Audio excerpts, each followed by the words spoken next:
Maurice O'Callaghan, our guest here today, is a lawyer, prize-winning author and filmmaker based in Dublin.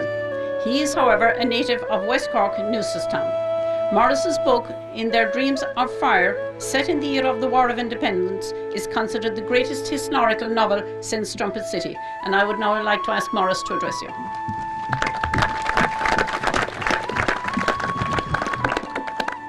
Gormíle Margaret Francis, agus an Cuiste go léir, agus chun sé glundar Mochrí, agus áhas mór orm.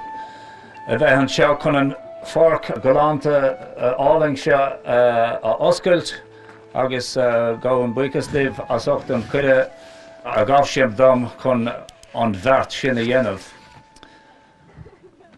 This is one of the most historical sites in Ireland, and one could argue anywhere in the world.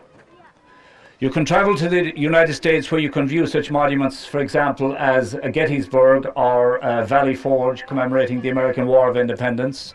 You can see where they fought the Alamo. In England, you can see the site of the Battle of Hastings. You can see the Tower Bridge of London. And in France, you can see the Battle of Agincourt site or the Bastille in Paris. And in Greece, they have the Pass of Thermopylae.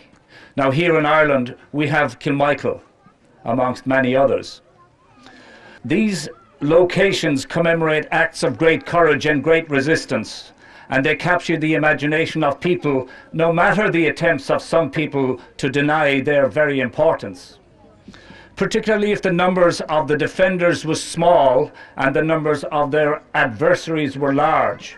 More especially still if the defenders were poorly armed and their adversaries had overwhelming might of arms.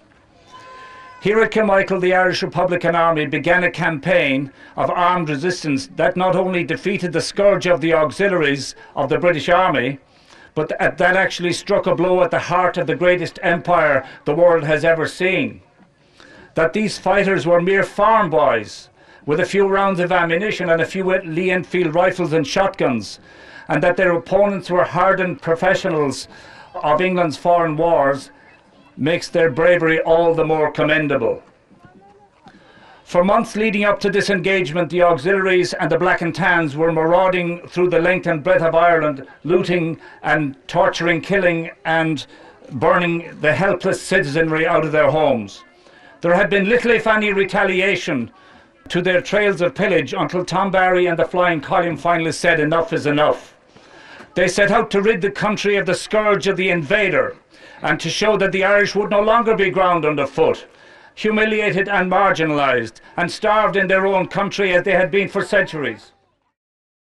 Here at Kilmichael, the Irish Republican Army was united, and the people were overwhelmingly behind them. Here is where the gauntlet was thrown down, and here is where the red line was drawn, and here is where the Irish Republic was forged.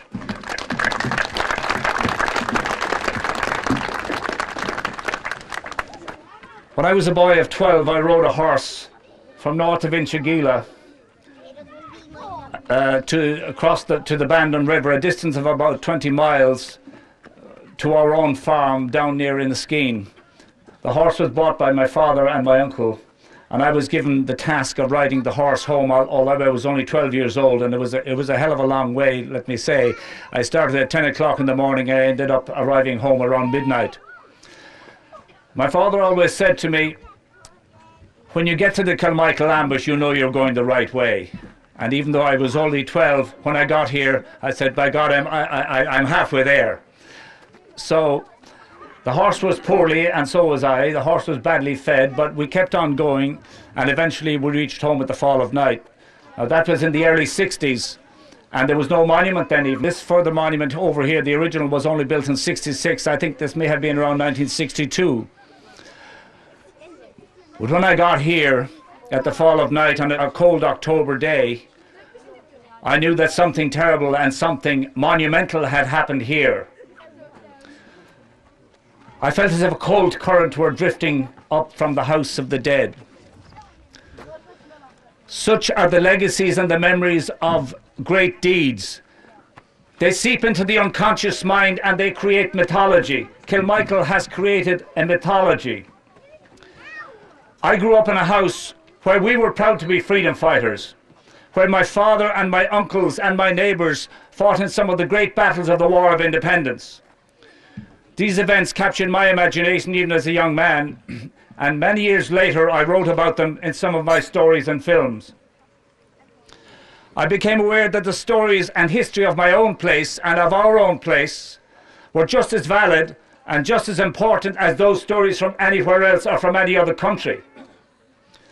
As the poet Patrick Kavanagh has said, Homer wrote the Iliad from such a local row as this. Kilmichael was our passive Thermopylae. The War of Independence was our Trojan War.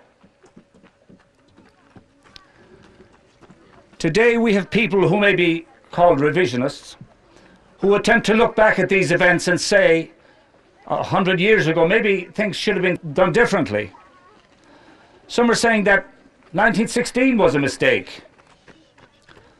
Some are saying that the men who fought at Kilmichael did so out of baser instincts such as sectarianism, out of self-aggrandizement. I grew up with the veterans of that great War of Independence. The men I knew, like my father and my uncles, men like Tom Hales and Tom Kelleher, men like Nudge Callanan, to name just but a few of the men I happen to know. They were quiet, dignified men who helped their neighbours of whatever persuasion or of whatever creed,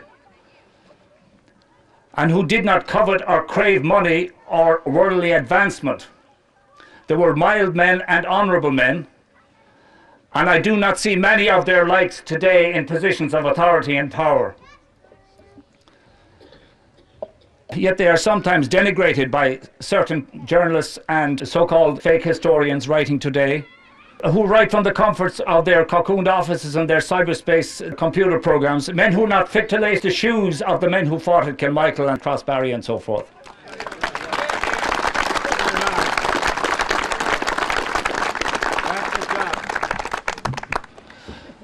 Some people today may be uncomfortable with the notion that the Irish nation was born in a bloody revolution. Like many nations, America was born in bloody revolution.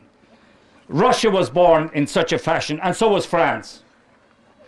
And some people today try to ascribe the political and social circumstances of today to a time nearly 100 years ago when things were radically different. Problems that can today be resolved by debate or referendum, they were not an option for our forebears. For example, it's impossible to imagine the recent plebiscite to allow Scottish independence, that it would have been sanctioned in 1914 by the British Empire, much less that the British Empire would have allowed such a plebiscite to take place in this country in 1914. Today, nearly 100 years after the War of Independence, the last piece of the great jigsaw puzzle that is the politics of Ireland is coming closer to resolution. In that relative peace has come to the 6 counties of the north of Ireland. Exactly like De Valera, Tom Barry and Sean Lamass did before them, the current leaders of Sinn Féin have chosen the path of debate, negotiation and politics, both in the north and also here in the south. And they have brought the great mass of people with them on that path of peace, and they have to be commended for that.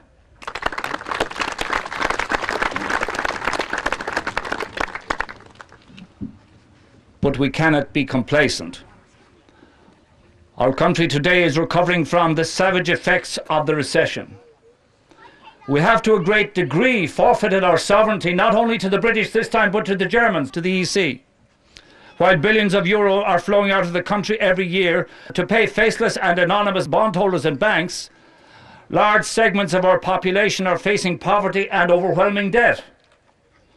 Immigration is a cancer that is sucking the lifeblood out of the countryside. And the talent of Ireland is being diminished. Thousands of our best and our brightest have already gone.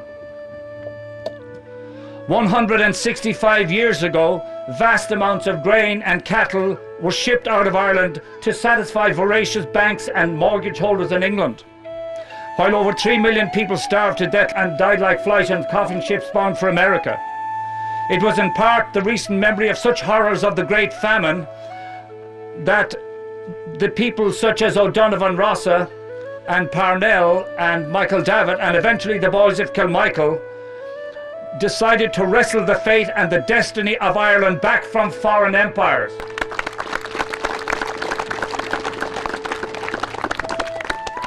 They were prepared to stand up and confront these overwhelming outside forces with little more than shotguns and hurley-bats. Their victories were hard fought, hard won. Are we prepared to lightly discard them for the promise of financial reward that will benefit a few who are already wealthy, cosseted and protected, while our working class and even now our middle class and even our farming class slip into more debt and bankruptcy, facing the renewed spectre of the sheriff at the door and the bailiff dressed in black holding his warrant in his hand to repossess our homes. In this historic and hallowed spot, on the 28th day of November 1920, the boys of Kilmichael began the long battle to create a free and independent Ireland. Their commitment and their courage was above and beyond reproach. We need such men and women again today.